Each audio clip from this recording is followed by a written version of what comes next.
mai te marae o Omāhu, he taumata kōrero, he taumata whakaaro. Ko te whakaaro ia, kia kotahi ai tātou, kia hoi tahi tā tātou e tō tātou nei waka, kia ngā whakamua e ngā hia ngā wawata, tamariki mokapuna e kui mā koruma. Neke atu i te torumano tāngata i tau mai, hei huruhuru mo ngā waiwai o Kīngitanga, me ngā tumuaki o te Kīngitanga, me te hāhi rātana anō hoki. Ko te pūtaketanga o tēnei hui no mai anō i o tātou mātua, i waipatu, i te kotahitanga, i te Kīngitanga, i roto waikato, i te hui ngā mai. Ka mutu koia tēnei ko te kotahitanga o tēnei rā. Koe nei te hikurua o ngā hui, i tū i te timatanga o te tau, o te urupaunamu nui i puta, kua tae rā nei te wā kia whakatūngia tētahi momo pāremata Māori. Ko mātou o kahungunu, ko whaiwhai haere ngā tapu wai o ngā kuia kaumātua.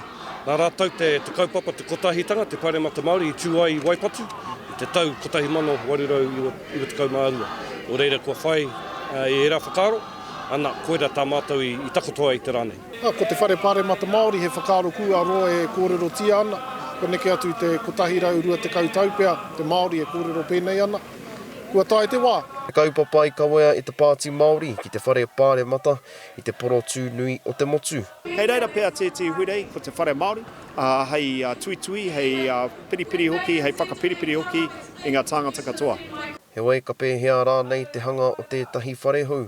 He whare, tōna tuapapa, ko te tiriti o Waitangi, te whakaputanga me te Māori mana motu hake. Ngā kaupapa, he tini, te reo, e era mea katoa. Ana, te kauwairunga, ko ngā upoko ariki, te tāhua te whare, te Kīngitanga, rātau mā, te kauwairaro, koera te mea nui ki au, ko tātou. Ahakoa ko te kotahitanga te kaupapa, e hara i te mea e tapatahi ana ngā whakaaro o te katoa. Māori Parliament is just copying a Pākehā Parliament, and why are we copying what they do? You know, what they do hasn't been all that good for us, so why would we want to repeat it?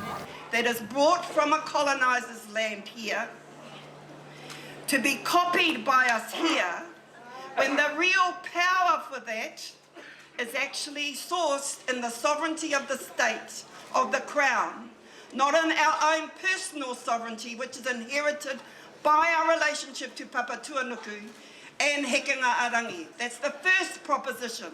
I think there's all kinds of models that we can ascribe to, and we should do, you know, whether or not it's pāremata Māori, whether or not it's iwi structures, there's all kinds of structures. Kāre au i te tautoko, kāre ngaitahu i te tautoko i tēnei wā. Māna ka kitea te whānuitanga me te hohonutanga o ngā kōrero. Engari, ka hoki anō au ki tērā kōrero, kua rereke te horopaki ki roto i a ngaitahu. Kua takoto te mānuka, he kaupapa ka whakawahangia tai ake, ki te hui whakamutunga ka tū ki roto o kaitahu, hei te pito o tēnei tau. Moko nui ārangi haere huka Edmonds, mā Aukaha.